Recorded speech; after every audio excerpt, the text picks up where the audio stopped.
Hello, this is Expat Life Korea. My name's Matt. I'm Nick. And today we're going to talk about the 5 things we think that North America could learn from Korea. Right on.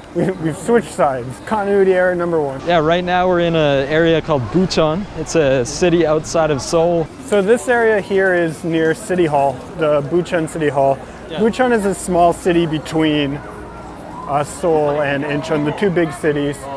And this is just a really nice bar crawl area. Yeah. No cars and lots of bright lights to draw you in. I guess there are a lot of areas like this in Korea in general. This one's very flashy. This one has the advantage that Bucheon is a little bit of a richer area and it's very clean. You guys should definitely check it out if you stop by Korea. Yeah, anyways, to get back to the topic, the first thing we want to talk about that we think North America could learn from Korea is just general convenience. We mean things like transportation. Most things, when you want them or when you need them, or if you want to go somewhere, it's very easy to do. It's one of the nicest things about it. So I guess first, let's talk about transportation. Even though this isn't Seoul, it's a little outside of Seoul, it still feels connected to Seoul.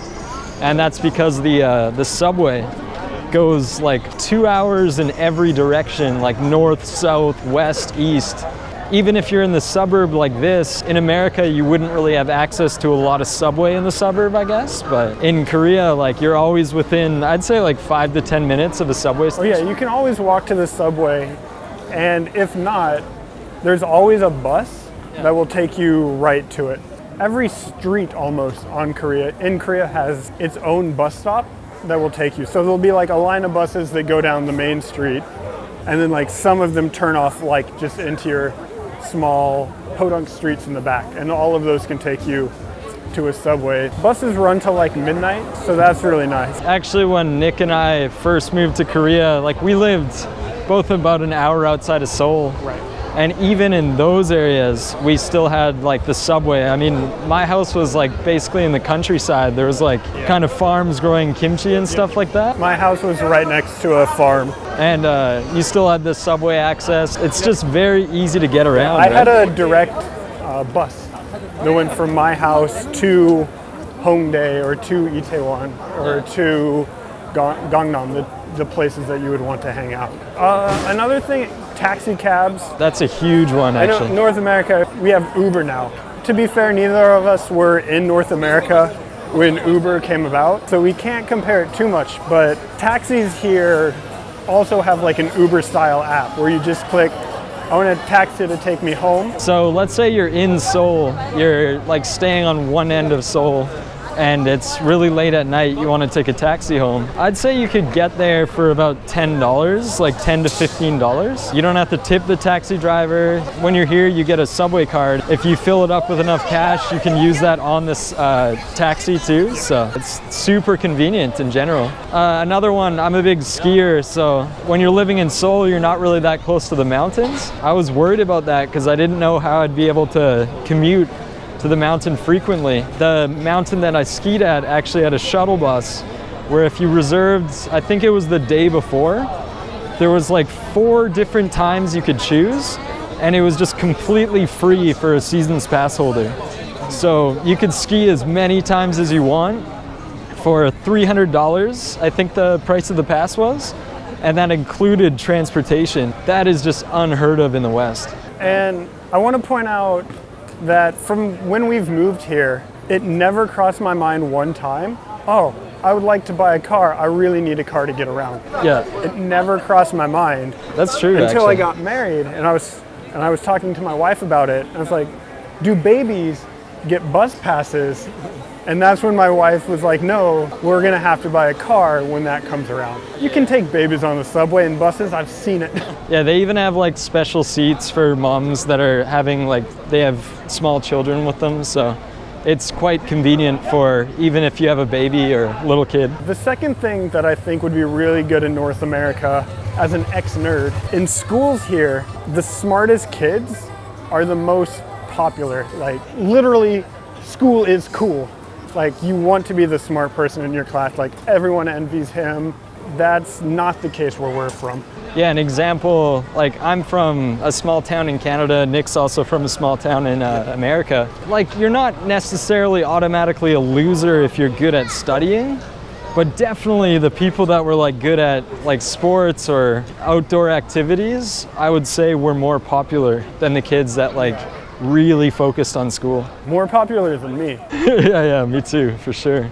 Just reinforcing the stereotype of only losers coming to Korea. Yeah, for instance, in Korea, I would say they're more competitive about school than us. They compare their grades a lot. If you get like a perfect test score or something, like other people will be envious and like they'll be like, oh, this person's really cool. I like to believe that people in America were also very jealous of me when I did well on my science test. Instead of showing it with like wonder and amazement, they showed it by like ripping my shirts.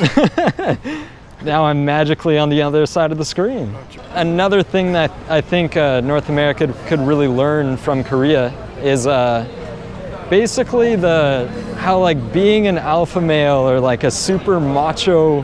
There's not really the manly man type. There's not like the man walking around with like cut off sleeves, like you can like tell he went to the gym, he's greased up. You'll see people at the gym and exercising, but there's no like, God, this is super hard to explain. I know what you mean though. So if you're not super macho and not super manly, there's still ways to be attractive here that are less prevalent in the West, I think. Like, I guess the best way to describe it is just start from the other end. In Korea, there's something called a flower boys. Yeah. And what they are is just like beautiful men. Yeah. Right?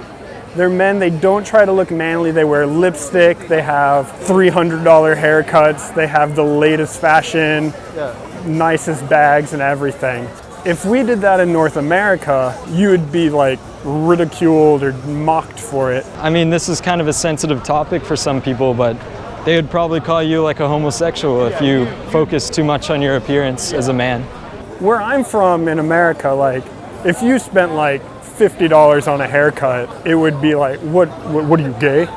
Like that kind of thing. I wish it was okay in the West, because here I can go get a $50 haircut and I feel amazing afterwards. There was one time I got a haircut, I paid the guy a fair enough amount of money, and I walked out of the hair salon, and a little boy looked at me and he just went, wow. And like, that's the best thing that anyone can say to you after a haircut. Before it was like, oh, did you get a haircut? Yeah. Did it cost $8 at Walmart? Yeah, it sure did. I really wish that was more acceptable in the West for a man to really care about what he looked like and not be as mocked for it. I think that's a really good thing here. Right, more of a personal freedom as a man to express yourself how you want to express yourself. Yeah. And you're not going to be judged for like being weak or like being a pussy, as they call it, right? Sometimes you'll see men, just like old men, just walking down the street holding hands. There's not a lot of worrying about like people seeing you and thinking you're gay. Not that that was ever a problem, I guess. And like, I'm sure a lot of that culture is probably changing in the West. It's been a while since we've lived there. But like, I guarantee it's not to this extent yet. Last time I went home, I got mocked pretty heavily for my cardigans, Matt. They weren't ready for that yet. Yeah, they were expecting a good old farmer Nick. The fourth thing that we wish would come to North America from Korea is the food industry. What happens when you go to a Korean restaurant, you just go in and you sit at a table. There's no like host or hostess that sits you down. You look at the menu that's just on the wall and you press a bell. And then someone will come over, ask you what you want, take your order, and just leave you alone until the food is done. If you need more water, you ding the bell. If you want another drink, you ding the bell. But other than that, you never have to like have a conversation with your waiter. Yeah, it is so nice. People, if you go to a restaurant here, like I would say 95% of the time, people are gonna work their asses off to serve you. Like, we were just in a restaurant earlier. This older guy was like serving us our rice, and there was a table beside us like ordering at the same time. And he just like calmly took their order. Like, he didn't look super stressed out or anything that they're like yelling at him. He was just like doing his job and just sucking it up, and like I love that kind of service. And there's also no tipping culture here. So they're not doing that to like get a good tip. It's like they're actually working hard. Yeah, it's just because they work hard. This also applies to the delivery system in Korea too. Right. So in the West, when we order like food delivery, we always have to pay a little fee. You have to tip your driver. In Korea, like almost every place has free delivery and no tipping. And it's gonna be there like within, I would say 20 minutes to an hour. And delivery is at like almost every restaurant too. Like if you want McDonald's, you can get it delivered. You can order from a fancier restaurant. They'll bring plates and bowls and forks. Then you eat your meal and you just set the plates outside and someone will come and pick them up later. So you don't even have trash to deal with afterwards. You don't have to do dishes, anything like that, so it's really nice. A lot of the time when you're at restaurants in Korea, it's not people quietly eating. It's more a very exciting atmosphere, like people are super excited about whatever they're talking about. Yeah. It does get very loud. Sometimes you could do without that, but it feels like sometimes everywhere you go is just, there's a party there. You're not gonna have any like awkward dinners where you can just hear the forks and knives like hitting the plate. Yeah, that never happens. Yeah. Like you can see as we're walking around here, there's like people just out on the streets. Like it's always very lively here at all hours of the day. And even if you're tired, if you come out, go to a restaurant, you're gonna wake up a little bit, and it's a very good social experience. The final thing, basically in Korea, there's a lot of ways to hang out with your friends outside of the house. Yeah. And you're not always gonna be in like a huge social situation with a bunch of people.